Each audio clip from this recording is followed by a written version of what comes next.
Assalamualaikum warahmatullahi wabarakatuh. Salam dan bahagia, salam guru penggerak.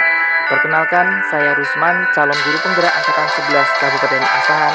Ini menyampaikan tugas dari modul 1.1 koneksi antar materi tentang kesimpulan dan refleksi pemikiran Ki Hajar Dewantara.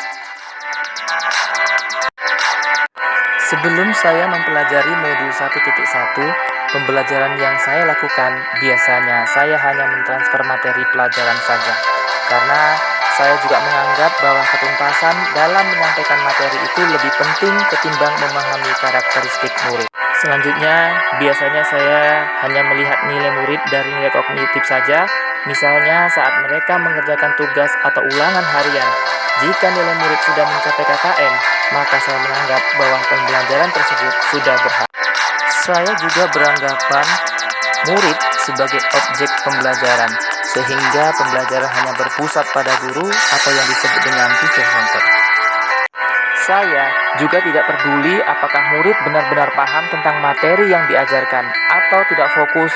Utama saya adalah ketercapaian materi, mengingat materi yang saya ajarkan cukup padat setiap semesternya. Saya juga sering meminta siswa untuk menghafal materi yang diajarkan tanpa memikirkan bagaimana cara agar materi tersebut dapat dipahami sepenuhnya. Imbasnya, saya sering merasa gagal atau mengeluh jika banyak murid yang tidak tuntas setelah melakukan evaluasi. Saya tidak pernah mengidentifikasi minat dan bakat anak sebelum memulai pelajaran, karena saya beranggapan bahwa bakat dan minat cenderung diasah dan diarahkan dalam kegiatan ekstrakurikuler dan kokurikuler. Saya mengira bahwa untuk meningkatkan hasil belajar siswa yang rendah hanya dapat dilakukan dengan kegiatan remedial, walaupun nilai remedial yang diperoleh justru lebih kecil dari sebelumnya. Hal itu bisa saya bantu dengan memberikan beberapa tugas kepada anak. Apabila tugas yang saya berikan tidak dikumpulkan tepat pada waktunya, saya akan memberikan hukuman dengan menambah tugas awal dengan tugas yang lainnya. Saya baru menyadari bahwa apa yang telah saya lakukan dapat membuat murid merasa terbebani dan menurunkan motivasinya mengikuti kegiatan pembelajaran di kelas. Setelah saya mempelajari modul 1.1 tentang pemikiran Ki Hajar Dewantara, saya menyadari bahwa apa yang saya pikirkan dan saya lakukan selama ini itu tidaklah tepat. Seharusnya saya melakukan proses pembelajaran secara menyeluruh, bukan hanya aspek kognitif saja, tetapi ada aspek-aspek lain yang harus saya lakukan. Di antaranya adalah aspek afektif, psikomotor, spiritual, sosial, dan budaya. Murid bukan sebagai objek pembelajaran, melainkan sebagai subjek pembelajaran.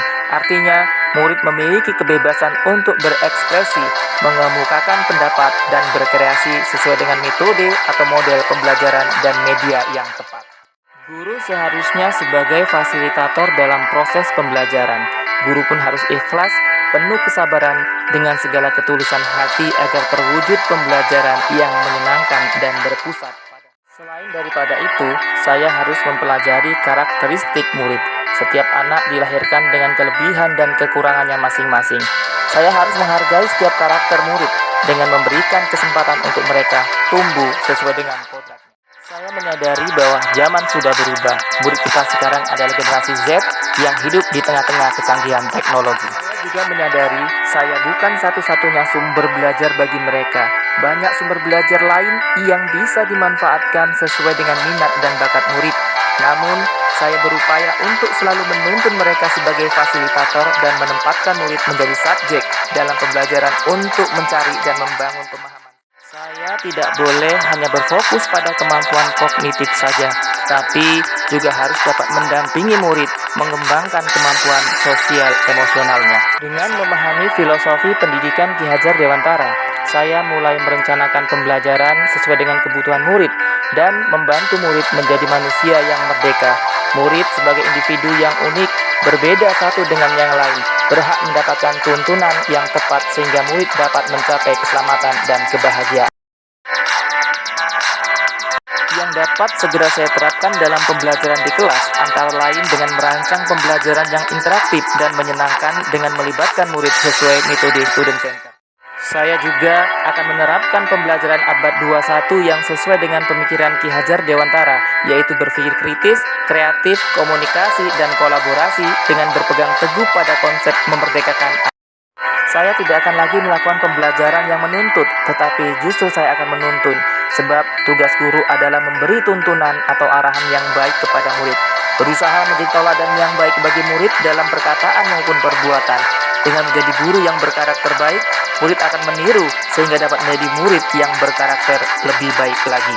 Seperti yang disampaikan Ki Hajar Dewantara, Ingar Sosung Tulodo, Ingmat Dio Mangunkarso, Tutwuri Handayani. Ketika berada di depan menjadi contoh yang baik, ketika berada di tengah memberikan motivasi yang baik, dan ketika berada di belakang harus memberikan dorongan. Sehingga saya sebagai guru harus berupaya untuk menjadi penuntun bagi mereka untuk mencapai kekuatan kodratnya sesuai dengan alam, dan saya juga harus menjadi guru yang lebih sabar dan ikhlas dalam mendampingi murid dan memberikan pelayanan yang terbaik bagi mereka. Tidak memberikan teguran atau sanksi yang keras, tetapi berupaya mengamongi murid agar menumbuhkan rasa nyaman, bukan rasa takut, karena guru yang baik adalah guru yang disenangi, dihormati, dan disegani, bukan guru yang ditakut. Demikian penyampaian dari saya dari tugas modul 1.1 koneksi antar materi tentang kesimpulan dan refleksi pemikiran Ki Hajar Dewantara.